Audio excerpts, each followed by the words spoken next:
नमस्कार, Ambala breaking news देख रहे हैं आप। राहुल गांधी की भारत जोड़ो यात्रा पिछले 2 दिनों से अंबाला में है। मोड़ा में उन्होंने रात का कल विश्राम किया। उसके बाद आज सुबह 6 बजे से ही राहुल गांधी की भारत जोड़ो यात्रा मोड़ा अनाज मंडी से शुरू हुई और उसके बाद अंबाला के मुख्य बाजारों से गुजरते हुए अंबाला के सैनी आश्रम में उन्होंने दोपहर का लंच किया। इस दौरान उन्होंने एक प्रेस वार्ता भी की। में जयराम रमेश का क्या कुछ कहना है, आइए आपको वो सुनवाते हैं।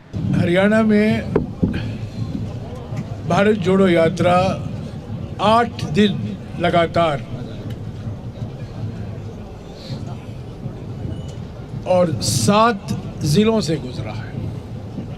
8 दिन और 7 जिले, नूंह, गुरुग्राम, फरीदाबाद, पानीपत, करनाल, कुरुक्षेत्र और अंबाला। कुल मिलाकर हमने हरियाणा में 255 किलोमीटर कवर किया है। 255 किलोमीटर। तो अभी हम यहाँ अंबाला में रुके हुए हैं। आज दोपहर को भारत जोड़ो यात्रा नहीं होगा। यहाँ से हम पंजाब जाएंगे, सरहिंद में रुकेंगे रात को।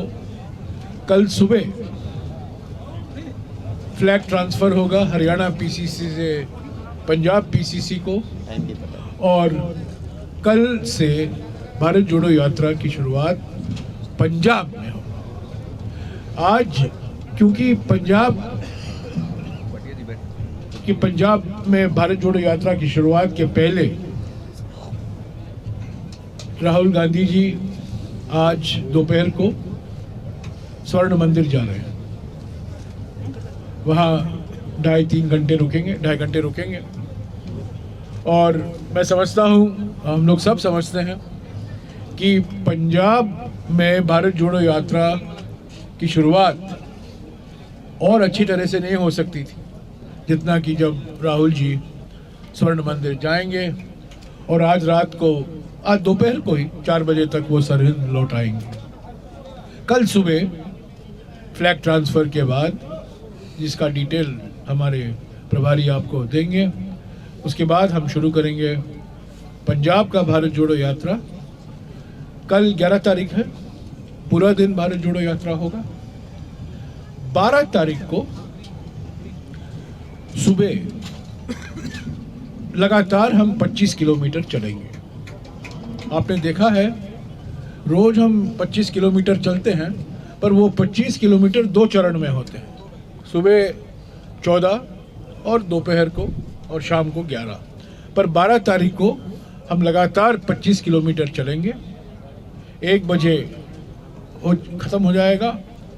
12 तारीख के दोपहर को भारत जोड़ो यात्रा नहीं होगा और 13 तारीख को विश्राम का दिन है, क्योंकि लोहड़ी का त्योहार है। तो हम 12 तारीख दोपहर से ही विश्राम शुरू होगा। तो पहले ही मैं आपको जानकारी देना चाहता हूँ, 12 दोपहर को और 13 को भारत जोड़ो यात्रा नहीं होगा और 14 को हम फिर से शुरू करेंगे और 15 तारीख को राहुल जी की प्रेस वार्ता जालंधर में होगी। हरियाणा में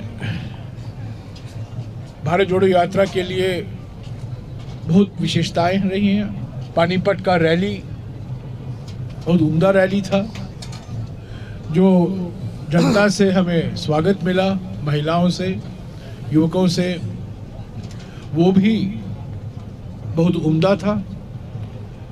3 खास मुलाकातें जो राहुल जी की हुई हैं, जय जवान पूर्व सैनिकों से, जय किसान संगठनों से और जय पहलवान स्पोर्ट्समैन से। हालांकि कल एक छोटा सा इंटरैक्शन जय विज्ञान से भी हुआ था, जो अंबाला के साइंटिफिक इंस्ट्रूमेंट्स के जो MSME हैं, उनकी भी मुलाकात राहुल जी से हुई थी। और किसान संगठनों का मुलाकात बहुत विशेष मायने रखता है। उनके ओर से 3 बहुत बड़े मुद्दे राहुल जी के सामने उन्होंने रखा।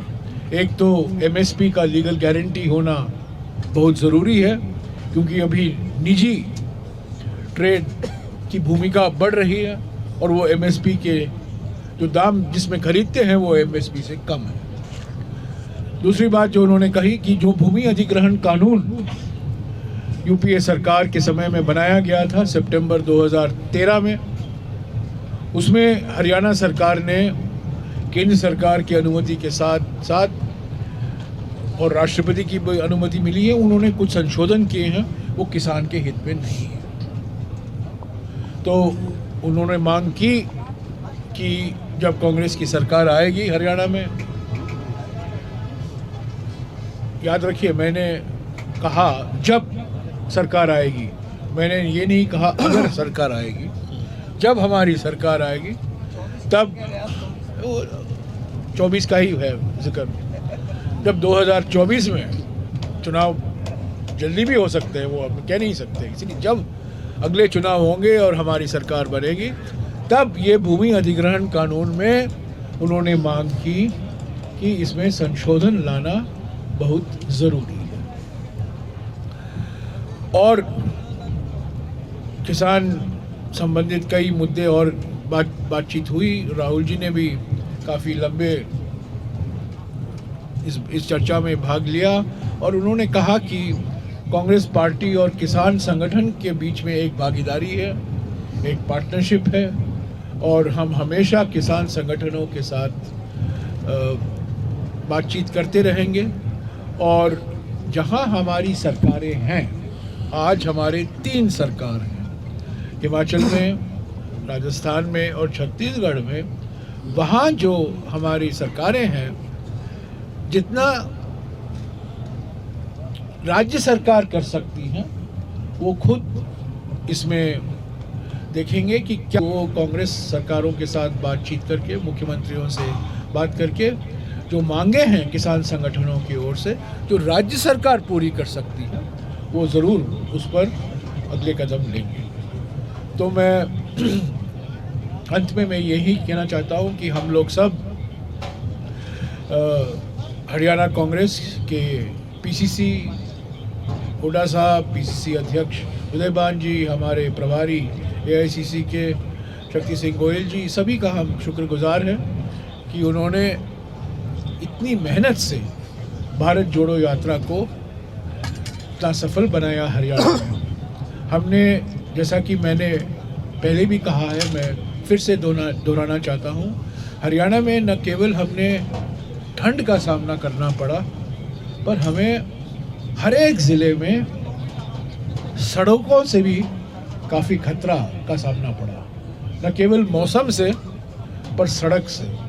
और मुझे खुद पहली बार 115 दिन में बाएं पाँव में चोट लगा है, क्योंकि जो मैंने हरियाणा के 7 ज़िले में सड़कें नहीं देखी, गड्ढे देखे, और गड्ढे के बीच में थोड़ा टार, थोड़ा बिट्यूमेन देखा है। पहले जब मैंने कहा था नूह में और गुरुग्राम में, तो लोगों ने कहा नहीं नहीं नहीं साहब, आप अम्बाला आइए, कुरुक्षेत्र आइए, पानीपत आइए। तो वही हालत हमने इन ज़िलों में देखा। आज सुबह भी मैंने देखा। एक ज़माना था जब लोग कहते थे हरियाणा के माफिक सड़क, एक मिसाल बन गया था हमारे देश के लिए। और आज मैं कन्याकुमारी से चला हूँ, हर राज्य से मैंने देखा है, मध्य प्रदेश और हरियाणा के सड़कों की जो स्थिति है सबसे बुरी है। और ये हरियाणा पर ये कलंक है। एक ज़माना था जब लोग कहते थे, प्लानिंग कमीशन सभी राज्यों को कहता था हरियाणा के माफिक आप सड़क बनाइए। तो मैं उम्मीद करता हूं कि जब हमारी सरकार आएगी, सड़कों का जो मेंटेनेंस करना है, अपग्रेडेशन करना है, नेशनल हाईवे की नहीं बात कर रहा हूँ मैं, स्टेट रोड की बात कर रहा हूँ, स्टेट हाईवेज की बात कर रहा हूँ, तो मैं अभी हुड्डा साहब से गुजारिश करूंगा कि वो आपको संबोधित करें। उसके बाद इस दौरान हरियाणा के पूर्व मुख्यमंत्री भूपेंद्र सिंह हुड्डा ने भी क्या कुछ कहा, आइए आपको वो भी सुनवाते हैं। यहाँ हरियाणा में राहुल जी ने यात्रा चलाई और 7 जिलों में आए और 7 जिले भी ऐसे आए, मतलब जो दिल्ली के बाद जो हम चले हैं जहाँ हमारी पार्टी कमजोर रही पिछले चुनाव में, लेकिन लोगों का जो रेस्पॉन्स देखा है, जिस प्रकार से लोग उमड़ के आ रहे थे, तो मैं ये कह सकता हूँ हर वर्ग, चाहे वो किसान, मजदूर, व्यापारी, कर्मचारी, बुजुर्ग हों, बच्चे हों, महिलाएं हों, हर वर्ग के इतनी उमंग से आ रहे थे कि ये मैं कह सकता हूँ ये यात्रा जो है जन आंदोलन में बदल गई हरियाणा में। और ये बात बिल्कुल ठीक कही उन्होंने।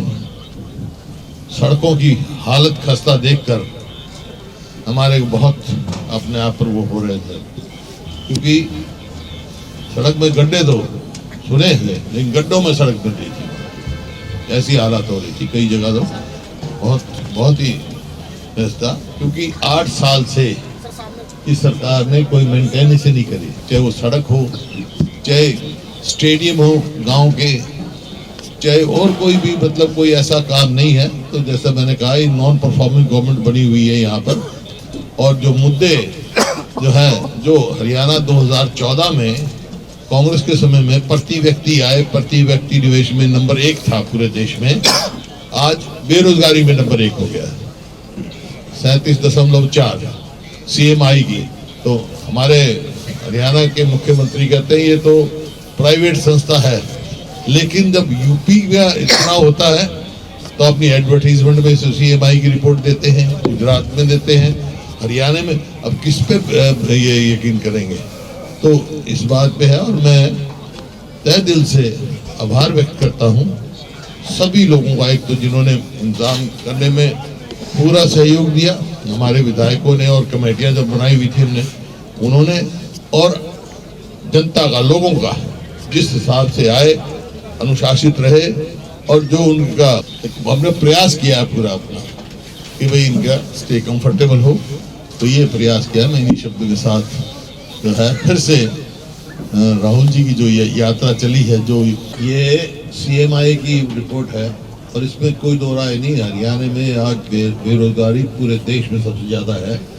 ये रिपोर्ट CMI की यूपी में कैसे ठीक हो जाती है, गुजरात में कैसे मान्य होती है, या तो वो ये कहें कि गुजरात और उसके भी आंकड़े गलत हैं यूपी के, तो ये कई दफा असेंबली में भी कैच करना। तो जो आंकड़े हैं उसको कैसे देखते हैं? ऐसी तमाम अपडेट्स पाने के लिए देखते रहिए अंबाला ब्रेकिंग न्यूज़। यूट्यूब पर जाकर सब्सक्राइब करें और हमारी ऐप अंबाला ब्रेकिंग न्यूज़ अपने मोबाइल फ़ोन से डाउनलोड करना ना भूलें।